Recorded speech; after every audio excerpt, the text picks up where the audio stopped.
എല്ലാവർക്കും നമസ്കാരം. നമുക്ക് നല്ലൊരു തായ് ചിക്കൻ കറി ഇന്ന് ഉണ്ടാക്കിയാലോ? എങ്ങനെയാണ് ഉണ്ടാക്കുന്നതെന്ന് നമുക്ക് നോക്കാം. ഓക്കെ. അതിനായിട്ട് നമ്മൾ ഉരുളി വെച്ചു. ഉരുളിക്കകത്തേക്ക് ഓയിൽ ഒഴിച്ചു.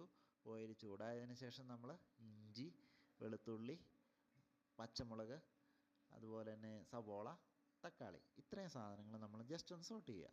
ആ സോട്ടായി കഴിയുമ്പോൾ നമ്മളതിലേക്ക് ഒരു 1.5 ടീസ്പൂൺ റെഡ് കറി പേസ്റ്റും 1.5 ടീസ്പൂൺ ടൊമാറ്റോ കെച്ചപ്പ് ആഡ് ചെയ്യുക. ഇത് രണ്ടും കൂടെ നന്നായിട്ട് ഒന്ന് മിക്സാക്കുക. മിക്സാക്കിയതിന് ശേഷം നമ്മൾ അതിലേക്ക് ചിക്കൻ ക്യൂബ്സും പൊട്ടറ്റോ ക്യൂബ്സും ഇടുക. പിന്നെ കുറച്ച് വെള്ളം ഒഴിക്കുക. വെള്ളം ജസ്റ്റ് ഒന്ന് തിളച്ച് കഴിയുമ്പോൾ നമുക്കതിലേക്ക് നല്ല തിക്കായിട്ടുള്ള തേങ്ങാപ്പാൽ ചേർത്ത് കൊടുക്കാം. ഒരു കപ്പ് തേങ്ങാപ്പാൽ ചേർത്ത് കൊടുക്കണേ. തേങ്ങാപ്പാൽ ചേർത്ത് കൊടുക്കാം. അതോടൊപ്പം തന്നെ നമ്മൾ ഷുഗർ, സാൾട്ട് രണ്ടും ഇടുക. ഷുഗർ ഒരുപാട് ഇടല്ല, ഒരു 1/2 ടീസ്പൂൺ അത്രയും മതിയാവും.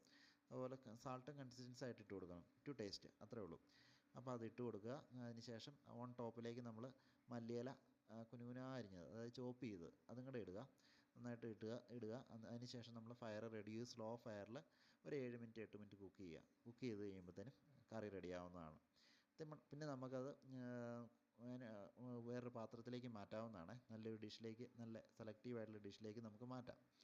അതിന് വേണ്ടിയിട്ട് നമ്മൾ ഗാർണിഷിന് വേണ്ടിയിട്ട് എഗ് പ്ലാന്റ് ഫ്രൈ ചെയ്തും ജസ്റ്റ് ഒന്ന് സോട്ടേ ചെയ്തതും ഫ്രൈ ചെയ്തതും, എഗ് പ്ലാന്റ് മീൻസ് വഴുതനങ്ങ കേട്ടോ.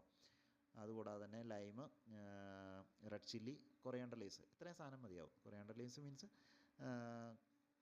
മല്ലിയില, ഇത്രയും സാധനങ്ങൾ മതിയാവും. അപ്പോൾ നിങ്ങൾക്ക് ഈ വീഡിയോ ഇഷ്ടപ്പെടുവാണെങ്കിൽ ലൈക്ക് ചെയ്യുക, ഷെയർ ചെയ്യുക, സബ്സ്ക്രൈബ് ചെയ്യുക, നമ്മളെ സപ്പോർട്ട് ചെയ്യണേ. ഇത് നല്ലൊരു ഡിഷാണ്. ബ്രേക്ക്ഫാസ്റ്റായിട്ടും ലഞ്ചായിട്ടും ഡിന്നറായിട്ടും നമുക്ക് യൂസ് ചെയ്യാൻ പറ്റുന്ന, എല്ലാവരും ഇഷ്ടപ്പെടുന്ന ഒരു ഡിഷാണ്. Thank you.